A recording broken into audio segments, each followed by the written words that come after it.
आज हम आर्किमिडीज का सिद्धांत पढ़ने वाले हैं। लेकिन हमारे को जो आर्किमिडीज का जो सिद्धांत है उसको अच्छी तरह समझने के लिए हमारे को पहले जो उत्प्लावक बल है वो हमारे को समझना पड़ेगा।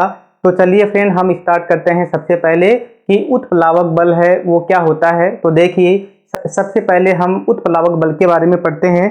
ऐसे हमारा टॉपिक क्या है? आर्किमिडीज का सिद्धांत। ये हमारा टॉपिक है, यानी ये टॉपिक है आर्किमिडीज का सिद्धांत। और अब सबसे पहले हम इसमें पढ़ने वाले हैं उत्प्लावक बल। सबसे पहले हम इसमें उत्प्लावक बल हम इसमें पढ़ने वाले हैं, उत्प्लावक बल। और जो उत्प्लावक बल है उसको हम उत्प्लावन बल के नाम से भी हम इसको जानते हैं। यानी आप उत्प्लावक बल कहिए या चाहे आप उत्प्लावन बल कहिए, बात एक ही है, उत्प्लावन बल।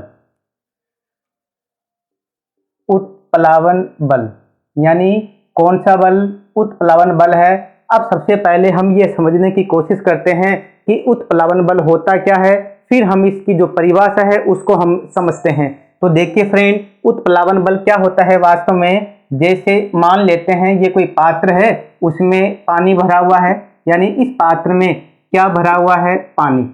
इस पात्र में पानी भरा हुआ है और यहाँ पर इस पानी के ऊपर हम कोई वस्तु हम रखते हैं। तो ये पानी क्या करता है? ये पानी इस वस्तु के ऊपर ऐसे ऊपर की ओर एक बल लगाता है। बस ये पानी जो बल लगाता है, यानी ये द्रव जो इस वस्तु के ऊपर ऐसे ऊपर की तरफ जो बल लगाता है, उसी बल को हम क्या कहते हैं?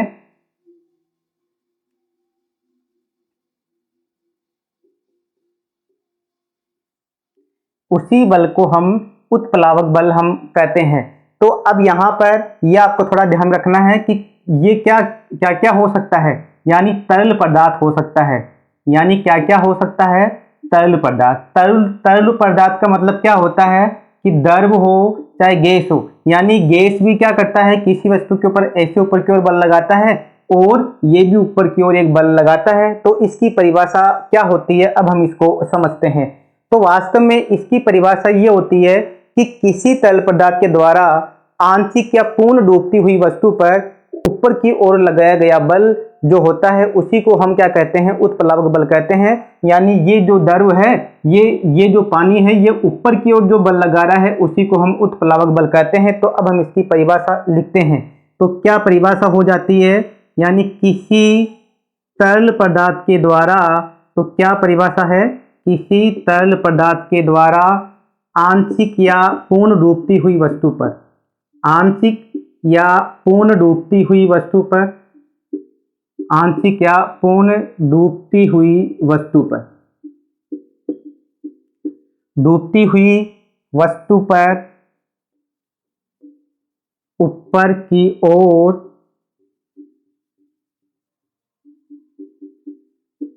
लगाया गया बल।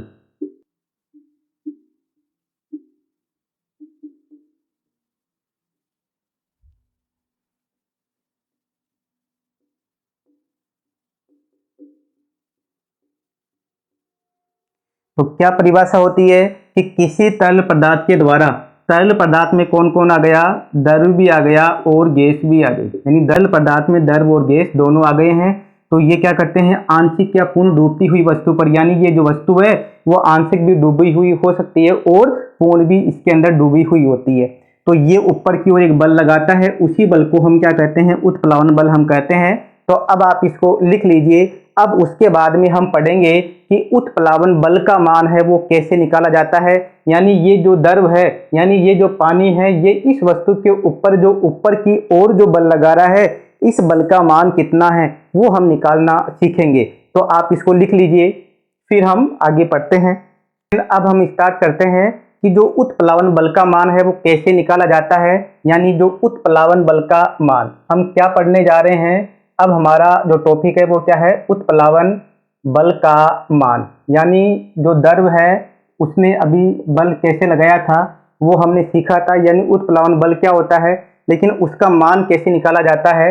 यानी ये कोई पात्र है, इसमें पानी भरा हुआ है और ये वस्तु क्या कर रही है? इसमें आंशिक या पूर्ण इसमें डूबी हुई है और ये द्रव क्या कर रहा है? इसके ऊपर ऐसे बल लगा रहा है। यानी उत्प्लावक बल का जो मान है, इस बल का जो मान है वो कितना है? उत्प्लावक बल का मान, उत्प्लावक बल का जो मान है वो कितना है ये हमारे को पता करना है, यानी ये जो पानी है ये कितना बल लगा रहा है ये। अब हम ये देखते हैं कि उत्प्लावक बल का मान क्या होता है। तो इसको आप सबसे पहले ये ध्यान रखिए कि उत्प्लावक बल का मान किसके बराबर होता है। उत्प्लावक बल का मान, उत्प्लावक जो बल है उसका मान वस्तु द्वारा विस्थापित द्रव के भार के बराबर। द्रव यहाँ पर जो उत्प्लावक बल है उसका मान किसके बराबर होता है, वस्तु द्वारा विस्थापित द्रव के भार के बराबर होता है। अब हम देखते हैं कि वस्तु द्वारा विस्थापित द्रव का भार का क्या मतलब है। देखते हैं, जैसे मान लेते हैं ये कोई कंटेनर है, ये कोई कंटेनर यानी ये पात्र है और इसमें पानी यहाँ तक भरा हुआ था। इसमें पानी कहाँ तक भरा हुआ था, हम ये मान लेते हैं कि इसमें पानी बिल्कुल यहाँ तक भरा हुआ था। अब हम क्या करते हैं, हम बिल्कुल यहीं पे एक पाइप यानी एक छोटा सा हम छेद करते हैं और इससे पाइप लगाकर हम एक छोटा सा हम कोई पात्र यहाँ पर हम रख देते हैं और ये बिल्कुल इस तरह से किया जाता है। यदि हल्का सा भी पानी का स्तर बढ़े तो ये पानी इसमें आ जाए। तो अब हमने क्या किया कि जैसे ही इस वस्तु को रखा, जैसे ही इस वस्तु को हमने इस पानी के ऊपर रखा तो हमने क्या देखा कि कुछ पानी इसमें आ गया है। अब वो पानी कितना आ गया, तो जो पानी आया यानी हमने क्या देखा कि इसमें पानी आ गया है और जो पानी आया उसी को हम क्या कहते हैं, विस्थापित द्रव।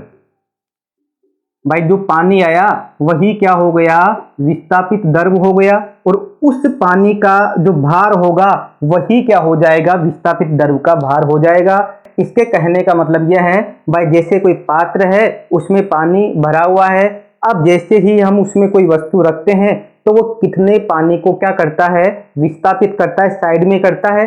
तो वो ही क्या होता है, वही वस्तु द्वारा विस्थापित द्रव होता है और उसका जो भार होता है उस विस्थापित द्रव का भार किसके बराबर होता है, उत्प्लावक बल के बराबर होता है। अब कि सर हमने ये तो देखा लेकिन मान कैसे निकालेंगे।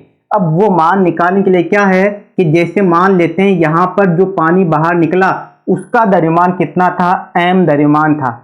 अब भार का सूत्र क्या है, क्योंकि जो पानी बाहर निकला उसका हमारे को भार निकालना है, तो यानी वस्तु द्वारा विस्थापित द्रव का भार हम निकालने जा रहे हैं।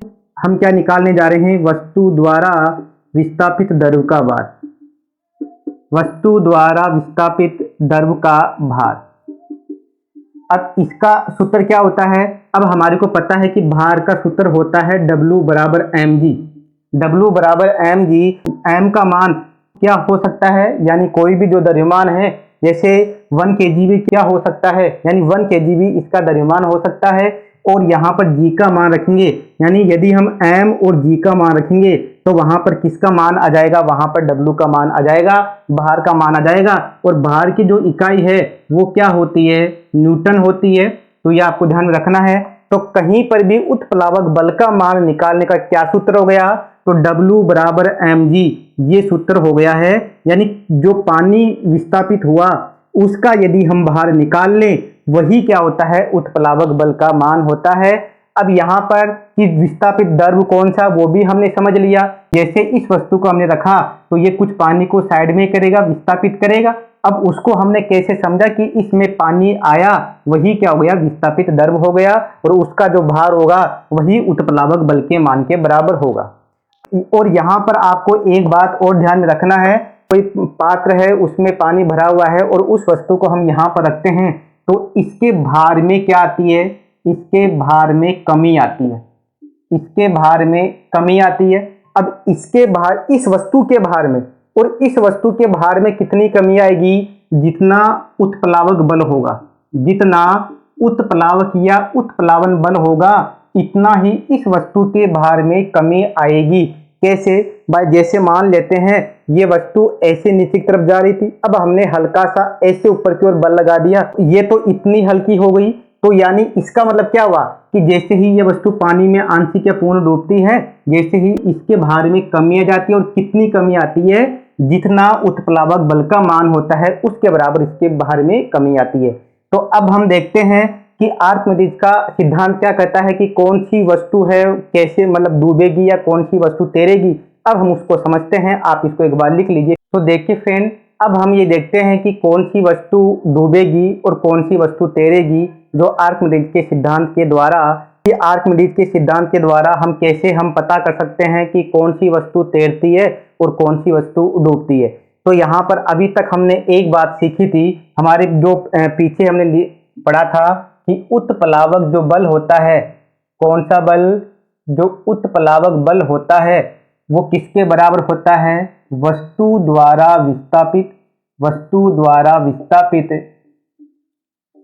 द्रव के भार के बराबर, वस्तु द्वारा विस्थापित द्रव के भार के बराबर, द्रव के भार के बराबर होता है वस्तु द्वारा विस्थापित द्रव का भार। अब यहां पर हम देखते हैं कि यदि उत्प्लावक बल है, उत्प्लावक बल या उत्प्लावन बल, आप कुछ भी कहिए क्योंकि दोनों एक ही है।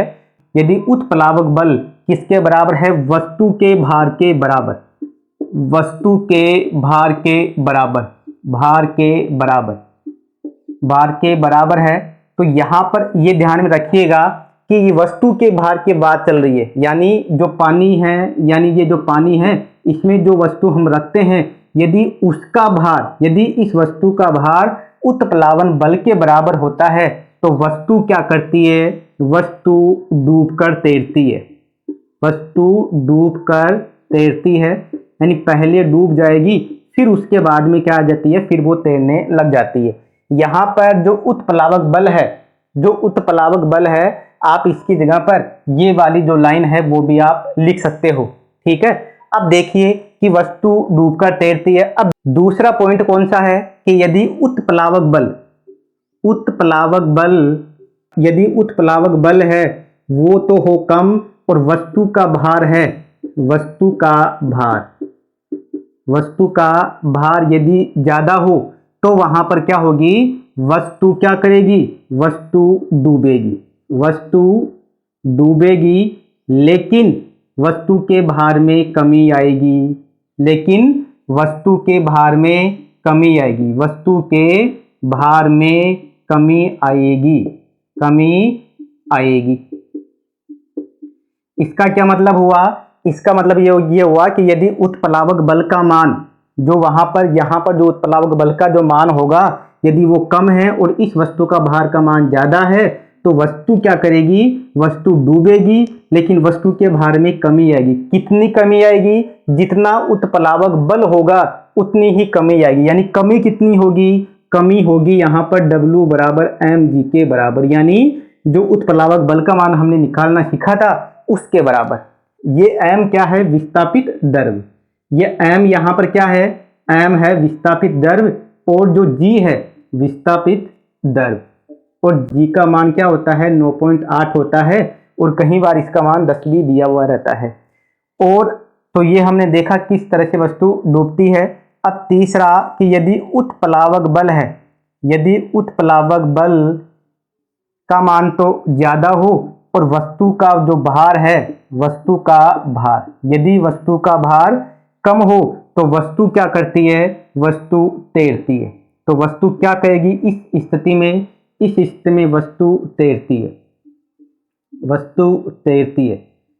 तो तीसरी कौन सी स्थिति हो गई, तीसरी स्थिति हो गई कि यदि उत्प्लावक बल का मान तो ज्यादा है और वस्तु का भार यदि कम है तो वस्तु क्या करती है, तैरती है। यानी इसका मतलब क्या हुआ, यानी ये दोनों यदि बराबर हैं तो वस्तु डूबकर तैरेगी, यदि ये कम है तो वस्तु डूबेगी, और यदि इसका मान ज्यादा है तो वस्तु क्या करती है, वस्तु तैरती है।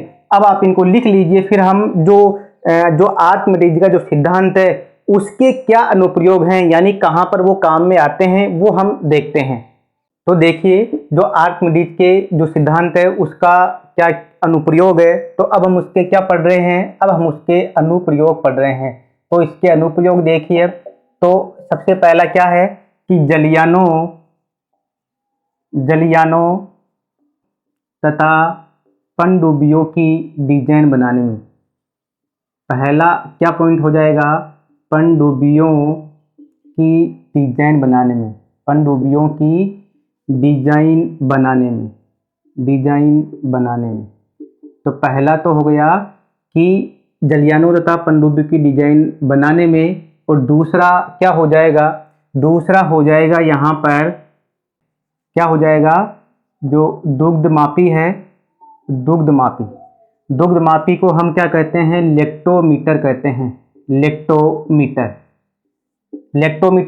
लेक्टोमीटर का मतलब जो दूध की जो शुद्धता मापने का काम करता है उसको हम लेक्टोमीटर कहते हैं, यानी दूध की शुद्धता जांचने हेतु आप ये लिखिए, क्या लिखना पड़ेगा कि दूध की शुद्धता जांचने हेतु।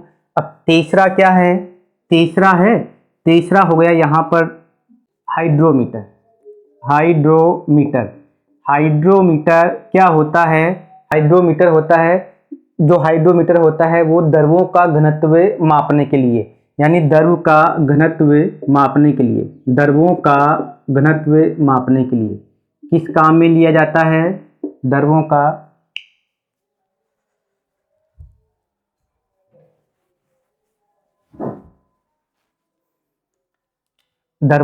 घनत्व मापने के लिए, यानी कितना घनत्व है वो मापने के लिए भी इसका काम में लिया जाता है, यानी जो आर्किमिडीज का सिद्धांत है उसी को ही काम में लिया जाता है। और देखिए आप यहाँ पर कि जलयानों तथा पनडुब्बियों की डिजाइन बनाने में, क्योंकि उनकी जो डिजाइन बनाई गई है वो कैसे बनाई गई है कि वो डूबेगा नहीं डूबेगा, यानी यदि हमारे को इस तरह से वस्तु का भार का मान रखना है कि वो डूबे नहीं, तो और जो दूध की जो शुद्धता है उसको मापने के लिए भी काम में लिया जाता है, और हाइड्रोमीटर द्रवों का घनत्व मापने के लिए। और ये हमने इस तरीके से पढ़ा कि उत्प्लावन बल क्या होता है और कहाँ पर ये काम में लिया जाता है, और आर्किमिडीज का सिद्धांत क्या कहता है। यदि इनमें कोई डाउट हो तो आप कमेंट सेक्शन में कमेंट करके पूछ सकते हैं, और यदि आप हमारे चैनल पर नए हो तो आप हमारे चैनल को सब्सक्राइब कर दीजिए, जिससे कि आपको ऐसे ही वीडियो आपको मिलते रहे। Okay friend.